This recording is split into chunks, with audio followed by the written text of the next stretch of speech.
रामराम मंडळी, मी हरिभक्त परायण ईश्वर सुतार तांबड्या मातीतले बुरुज या कार्यक्रमात आपल्या सर्वांचं सहर्ष स्वागत करतो। आज दुसऱ्या भागाच्या निमित्ताने मी आपणास हिंद केसरी मारुती भाऊ माने यांच्या धगधगत्या आयुष्याचा सार कथन करण्याचा प्रयत्न करणार आहे। तत्पूर्वी आपण नवीन असाल तर आपला चॅनल जरूर सबस्क्राइब करा आणि व्हिडिओ जर आपल्याला आवडला तर नक्की लाईक करा आणि कमेंट करा की आपणास हा कार्यक्रम कसा वाटतो।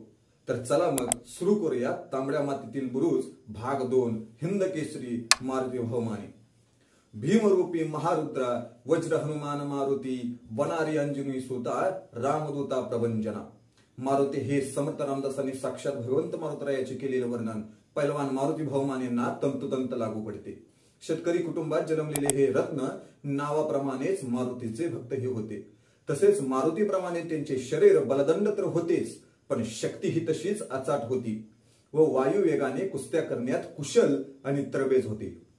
महाराष्ट्राच्या लाल मातीचा रांगडा रंग केवळ देशातच नव्हे तर जागतिक पातळीवर अनेक मैदानात उधळणाऱ्या ख्यातनाम मल्लांची जी थोर परंपरा आहे, त्यात सूर्यासारखे तळपत राहणारे मल्ल म्हणून ख्यातकीर्त झालेले मल्ल हिंद केसरी मारुती भाऊ माने एक मर्दगडी रांगडा माणूस, मराठमोळ्या कुस्तीची पताका जगभर फडकवणारे मराठी मातीतील मल्ल, पायातल्या कोल्हापुरी जोड्यापासून ते डोक्यावरील भरजरी फेट्यापर्यंत अस्सल मराठमोळा चेहरा क्रिकेटच्या चमचमत्या दुनियेत हरवलेल्या आजच्या पिढीला कदाचित मारुती भाऊ मानेंचा पराक्रमाची कल्पना नसेल।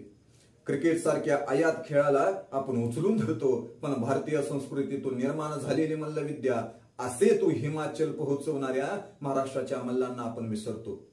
पैलवान मारुती भाऊ मानेंचे नाव आजच्या पिढीला कितपत ठाऊक आहे हे माहिती नाही, पण एक काळ असा होता की देशाच्या प्रत्येक कोपऱ्यातील माणूस हा त्यांना ओळखत होता। प्रचंड लोकप्रियता। आज सचिन तेंडुलकरला जेवढी लोकप्रियता आहे तेवढीच लोकप्रियता त्या काळी पैलवान मारुती भाऊ मानेंना होती। खेळ कुठलाही असो, त्यात नाव कमवायचे, करिअर करायचे तर शहरात ठिकाणी जायचे असा एक सार्वत्रिक समज होता, पण भाऊंनी हा समज खोटा ठरविला। कुस्ती शिकण्यासाठी त्यांनी कधी गाव सोडली नाही। त्या काळी कोल्हापूर व सांगली सारख्या पिढीजात नावलौकिक असलेल्या मराठमोळ्या वस्तादांच्या मार्गदर्शनाखाली चालणाऱ्या अशा सुप्रसिद्ध तालमी असताना तिकडे न जाता आपल्या गावच्या तालमीतच भाऊंनी मेहनत केली आणि कुस्ती कला साध्य केली। गावात राहून मल्लविद्या आत्मसात करून आकाशाला गवसणी घालणारे महावीर अशी त्यांची ओळख निर्माण झाली। सांगली जिल्ह्यातील मिरज तालुक्यातील कवठेपिरान हे त्यांचे गाव। शेतकरी असलेले वडील ज्ञानू माने यांनी मारुती माने यांना वयाच्या 12व्या आणि 13व्या वर्षीच लंगोट बांधला। कुठल्याही सोयी सुविधा नव्हत्या। भाऊंना अनेकदा अर्धवट पोटी राहावे लागले तर अनेकदा उपाशी, पण कुस्ती व व्यायामाची आवड लागलेली होती। उपवास घडला म्हणून व्यायाम टाळला असे कधी त्यांच्या आयुष्यात घडले नाही। लहानपणी जवळपासच्या गावातून कुस्त्या करत फिरायचे, पण त्यातून पैसे फार कमी मिळायचे।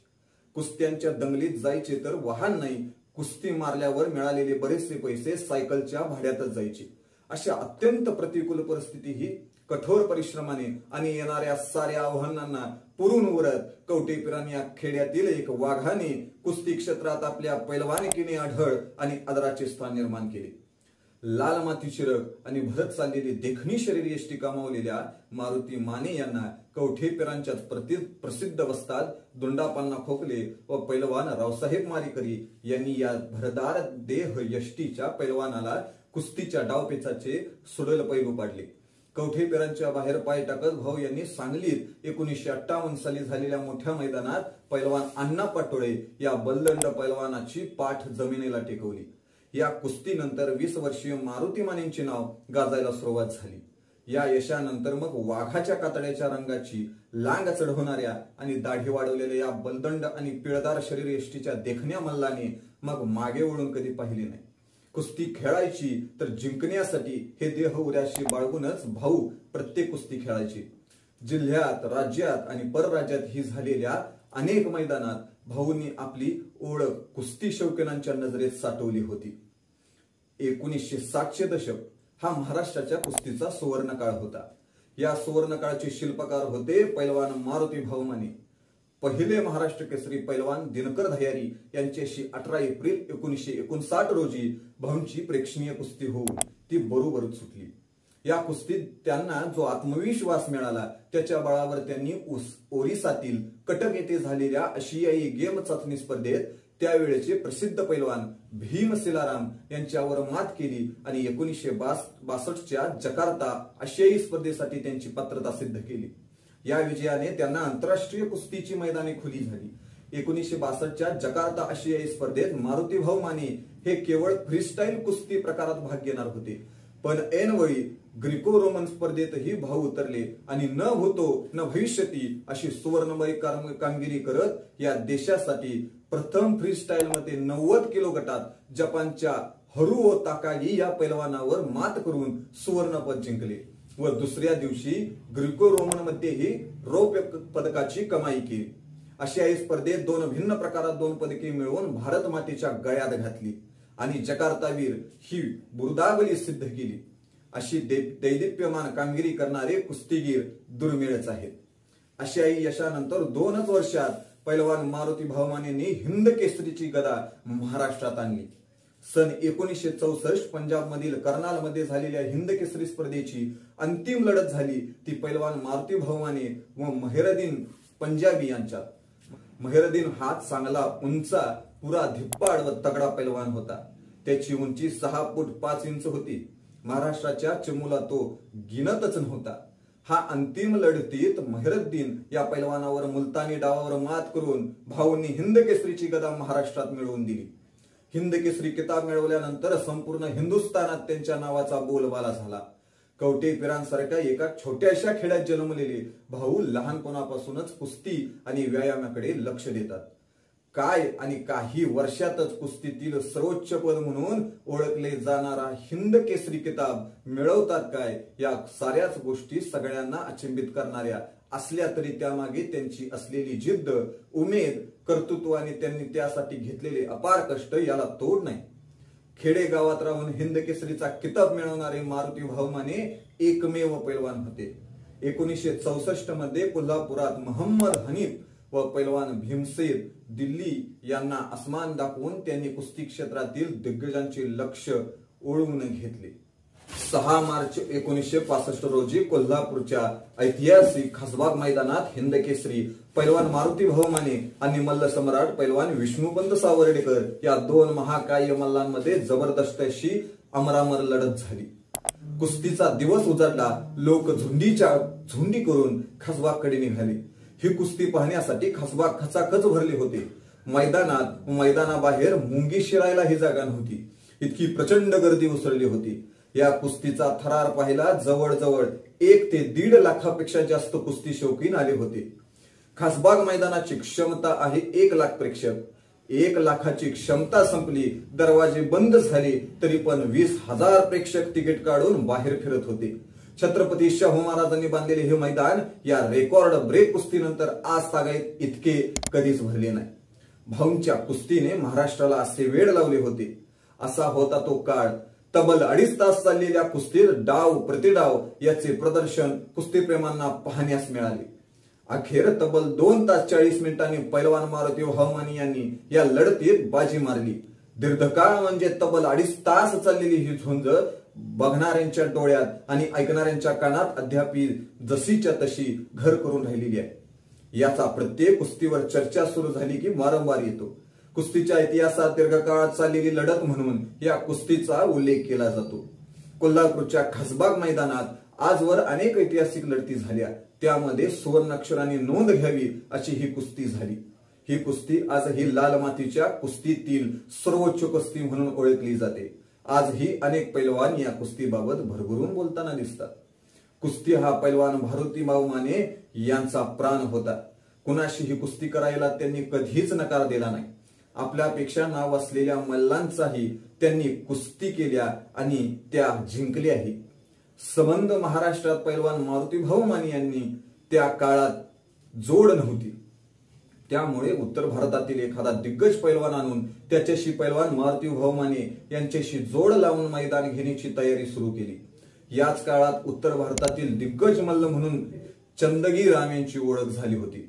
बंदर दौड या हातावर चालण्याच्या व्यायामात चंदगी राम यांची हातोटी इतकी होती की त्यांची सर्व ताकद 2 हातात एकवटलेली होती।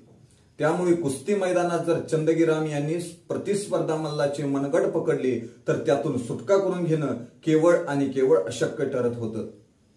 कलाई पकड या डावावर चंदगीराम यांचे प्रचंड प्रभुत्व होते. याच ताकदीच्या बळावर चंदगीरामनी कुस्त्या केल्या व हिंद केसरी पर्यंत भरारी घेतली. हिंद केसरी पैलवान मारुती भाऊ माने व हिंद केसरी पैलवान चंदगीराम या दोघांच्यात संभाव्य लढत होण्यासाठी अनेक ठेकेदार इच्छुक होते. बेळगावला 1966 साली हे मैदान आयोजित करण्यात आले. महाराष्ट्रातूनच नव्हे तर देशातून कुस्ती शौकीनांनी या मैदानावर हजेरी लावून गर्दीचा एक उच्चांक निर्माण केला होता. पैलवान चंदगीराम विरुद्ध पैलवान मारुती भाऊ माने यांच्या या कुस्तीला जवळपास सुमारे 1 लाख प्रेक्षक उपस्थित होते. ही कुस्ती प्रदीर्घ काळ चाललेली कुस्ती म्हणून ओळखली जाते. अत्यंत तुल्यबळ असलेल्या एक रोमहर्षक कुस्ती पाहण्याचा एक विलक्षण योगच कुस्ती शौकीनांना मिळाला होता.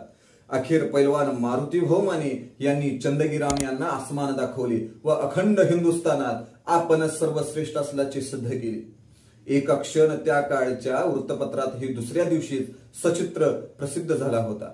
यावरूनच पैलवान मारुती भाऊ माने यांच्याशी लढत राज्यात आणि देशात उत्सुकता स्पष्टपणे दिसून येत होती. देशातील अनेक मैदाने गाजवल्यानंतर पैलवान मारुती भाऊ माने पुन्हा एकदा जागतिक स्तरावर स्पर्धा खेळण्यासाठी इंग्लंडच्या दौऱ्यावर गेले. इंग्लंडमध्ये 1967 मध्ये मँचेस्टर येथे रशियाचा जागतिक कीर्तीचा मल्ल अलेक्झांडर मदविद याच्याशी अत्यंत निर्धाराने चिवटपणे निकराची झुंज देऊन रौप्य पदक पटकावले. अलेक्झांडर मदविद हा त्या काळातील प्रचंड दबदबा असलेला मल्ल होता. तब्बल 7 वेळा खुल्या गटात जागतिक कुस्ती स्पर्धेत सुवर्ण पदक तर 1 वेळा रौप्य व 1 वेळा कांस्य पदक, युरोपियन चॅम्पियनशिप स्पर्धेत 3 वेळा सुवर्ण पदक आणि प्रतिष्ठित अशा ऑलिम्पिक स्पर्धेत सलग 3 वेळा सुवर्ण पदक जिंकून जगच्चेतेपद कायम ठेवणारा पैलवान म्हणून अलेक्झांडर मदविद याची ख्याती. 6 फूट 2 इंच उंची आणि 105 किलो वजन असलेला गोरापान रशियन मल्ल ज्याने कुस्ती क्षेत्रात शतकातील सर्वश्रेष्ठ मल्ल होण्याचा मान मिळवला. International federation of associated wrestling styles यांनी इतिहासातील सर्वोत्तम कुस्तीपैकी एक अशी उपाधी अलेक्झांडर मदविद याला दिली होती. अशा या मल्लाशी जगातला कोणताही मल्ल 2 मिनिटांपेक्षा अधिक काळ लढा देऊ शकत नव्हता. अशा या अलेक्झांडर मदविद बरोबर तब्बल 11 मिनिटं झुंज देऊन हिंद केसरी पैलवान मारुती भाऊ माने यांनी रौप्य पदक पटकावले. कुस्तीनंतर दमछाक झालेला मदविद गर्दीतून वाट काढत बाहेर येताना पत्रकाराने त्याच्यावर प्रश्नांचा बडीमार केला होता आणि त्याच्याकडे वाट पाहत तो एकच वाक्य बोलून गेला की या मारुती मानेंना आमच्या युरोपात पाठवा. माझ्या आयुष्यात यांच्यासारखा शक्तिशाली पैलवान मी कधीच पाहिला नाही. खरोखर मी त्यांना सलाम करतो. प्रतिस्पर्धा कितीही मोठा असला तरी त्याला न डगमगता कुस्ती करण्याची धाडसी शैली भाऊंच्याकडे होती. या लढतीमुळे जागतिक कुस्ती क्षेत्रात पैलवान मारुती भाऊ मानेंच्या नावाचा प्रचंड दबदबा निर्माण झाला. 1969 मधील आशियाई क्रीडा स्पर्धेत एंटीबर्ग स्कॉटलँड येथे रौप्य पदक पटकावले. असे एका पाठोपाठ एक मानाची तुरे आपल्या माध्यमातून देशाच्या शिरपेचात खोवताना पैलवान मारुती भाऊ माने यांनी कधीही आपले लाल मातीचे नाते तोडले नाही. 1970 साली कुस्ती पंढरी म्हणून ओळखल्या जाणाऱ्या कोल्हापुरातील खासबाग मैदानावर पाकिस्तानचा शेर म्हणून ओळखल्या जाणाऱ्या सादिक पंजाबी यांच्यावर विजय मिळवून पैलवान मारुती भाऊ माने उभ्या महाराष्ट्रातील जनतेच्या गळ्यातील ताईत बनले. पाकिस्तानच्या दिग्गज पैलवान सादिक पंजाबी हा त्यांच्या खेळाने कुस्ती रसिकांचा लाडका होता. पाकिस्तानचा अपराजित मल्ल अशी त्याची ख्याती होती. गोरापान पिळदार शरीर यष्टीचा सादिक पंजाबी कुस्तीतील जादूगार होता. कुस्ती खेळताना चित्रविचित्र उड्या मारून प्रतिस्पर्ध्याला धाक बसवत असे. अनेक दिग्गज अशा पैलवानांना चित करून सादिक पंजाबीने साऱ्या महाराष्ट्राला आव्हान दिले होते. कोल्हापूरातील खासबा मैदानात या सादिकच्या छताडावर बसून त्याची नशा भाऊंनी उतरवली. सादिकच्या अपराजित मल्ल असा उल्लेख जो होत होता त्याला तडा देण्याचे काम पैलवान मारुती भाऊ माने यांनी केले. सादिक पंजाबी सारख्या मल्लांना चारी मुंड्या चित केल्याने त्याच्या कीर्तीचा पताका आणखी डौलाने फडकू लागली होती. पैलवान मारुती भाऊ माने यांनी केवळ महाराष्ट्रात नव्हे तर देश पातळीवर एक धाडसी मल्ल म्हणून नावलौकिक मिळवला होता. यशाच्या अत्युच्च शिखरावर पैलवान मारुती भाऊ माने यांनी कुस्ती क्षेत्राचा विनम्र निरोप घेतला आणि पुढचे सारे आयुष्य त्यांनी कुस्ती क्षेत्राचा विकास आणि तरुण मल्लांच्या समस्या सोडवण्यासाठी घालवले. पैलवान मारुती भाऊ माने या नावाभोवती एक वैभवी वलय होते. भाऊंचा उमेदीचा काळ हे कुस्तींचे सर्व युग होते. त्या काळातील कुस्तीला प्रतिष्ठा होती व मल्लांना ग्लॅमर होते. पैलवान मारुती भाऊ माने यांच्या कुस्तीचा सुवर्ण काळ म्हणजे 1962 ते 1972 हे दशक ओळखले जाते. भाऊंना पाहण्यासाठी खेड्यापाड्यामधून लहानांपासून मोठ्यांपर्यंत अनेक लोक सतत गर्दी करत असे. असे रुबाबदार व्यक्तिमत्व त्यांना लाभले होते.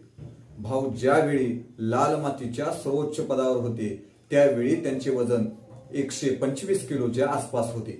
6 फूट उंची, भारदस्त छाती, भीमकाय कमावलेली पिळदार शरीरयष्टी तसेच गोरी पानकाया असे देखणे व्यक्तिमत्व मारुती भाऊ माने यांना लाभले होते. कपाळावर दोन्ही भुवयांच्या मध्ये लावलेला शेंदूर त्यांच्या व्यक्तिमत्वात अधिकच भर घालत असे. 3 बटनांचा पांढरा शुभ्र सदरा, पांढरे शुभ्र धोतर, पायात कुरकुरणाऱ्या कोल्हापुरी चपरा, डोक्यावर तुर्रेबाज फेटा आणि एका हातात धोतराचा सोगा अशा ढंगात वावरणारे हे वज्रदेही व्यक्तिमत्व पाहून कोणाचीही त्यांना दृष्ट लागावी अशी परिस्थिती होती. त्या काळी तर त्यांचे व्यक्तिमत्व अधिकच रुबाबदार दिसायचे. त्यांच्या कुस्तीतील डावपेचावर कुस्ती शौकीन फिदा असायची. भाऊंनी जी प्रसिद्धी आणि लोकमान्यता मिळवली ते भाग्य क्वचितच अन्य लोक पैलवानांना लाभले असावे. महाराष्ट्रातल्या लाल मातीचा त्यांना विलक्षण अभिमान होता. दिल्लीच्या पैलवान सतपाल यांनी कोल्हापूरच्या मैदानात पैलवान दादू चौगलेंना हरवून महान भारत केसरी पदाचा सन्मान जिंकला आणि नव्या पद्धतीच्या कुस्तीचा डंका त्यांचे गुरु हनुमान यांनी पिटला. पैलवान सतपाल समोर कुणीही मल्ल टिकत नसे. त्यांचे कुस्ती कौशल्य अफाट आहे असा दबदबाही निर्माण झाला होता. तेव्हा पैलवान मारुती भाऊ माने यांनी पैलवान हरिश्चंद्र बिराजदार यांना मराठी मातीची आण घालत प्रेरणा दिली. आपल्या देखरेखीखाली सरावही करायला लावला. तुम्ही कधीच हरणार नाही असा आत्मविश्वासही निर्माण केला. पैलवान हरिश्चंद्र बिराजदार व पैलवान सतपाल कुस्तीतल्या नव्या तंत्राचा फुगा फोडत त्याला पराभूतही केले. आपल्या कुस्तीच्या जीवनातला हा सुवर्ण क्षण अशा शब्दात पैलवान मारुती भाऊ माने यांनी पैलवान हरिश्चंद्र बिराजदारांनी मिळवलेल्या विजयाचा आनंद व्यक्त केला होता. दिल्ली येथील क्रीडा नगरीच्या एका रस्त्याला हिंदकेसरी मारुती माने पथ असे नामकरण केले आहे. 2004 मध्ये दलित मित्र आणि 2005 मध्ये क्रीडा क्षेत्रातील सर्वोत्कृष्ट असा ध्यानचंद खेलरत्न पुरस्कार त्यांच्याकडे चालून आला. कुस्ती क्षेत्रातील दैदिप्यमान यशाने हुरळून न जाता पैलवान मारुती भाऊ माने यांनी कवठेपिरान येथील स्वमालकीची 5 एकर जागा विद्यालयासाठी देऊन त्यावर 40 लाखाची अद्यावत इमारत बांधून दिली. समाजकतेची जाणीव कायम असल्याचा प्रत्यय दिला आहे. वसंतदादा शेतकरी सहकारी साखर कारखान्याचे 10 वर्ष संचालक पद आणि त्यापुढील 5 वर्ष उपाध्यक्षपद ही भूषवले. जिल्हा मध्यवर्ती सहकारी बँकेचे अध्यक्षपद सलग 5 वर्षे सांभाळताना आपल्या वैशिष्ट्यपूर्ण कामगिरीची दखल नाबार्डला घेण्यास भाग पाडून एक आदर्श बँक म्हणून बँकेला लौकिक प्राप्त करून दिला. जागतिक पातळीतील व्यक्तीची नोंद आवर्जून घेणाऱ्या हुज हू या पुस्तकात हिंद केसरी पैलवान मारुती भाऊ माने या एकमेव भारतीय व्यक्तीची कुस्तीगीर म्हणून नोंद आहे.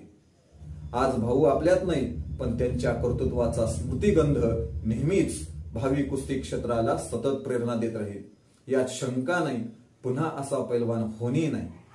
भाऊंच्या पवित्र स्मृतीस कुस्ती मल्लविद्या परिवाराचा मानाचा मुजरा. तर मंडळी, आजचा कार्यक्रम आपणास कसा वाटला आम्हाला कमेंटद्वारे नक्की सांगा. असेच नवनवीन व्हिडिओ पाहण्यासाठी चॅनेलला नक्की सबस्क्राईब करा, लाईक करा. भेटूया पुढच्याच मंगळवारी एका नवीन बुरुजाची यशोगाथा घेऊन. तोपर्यंत नमस्कार.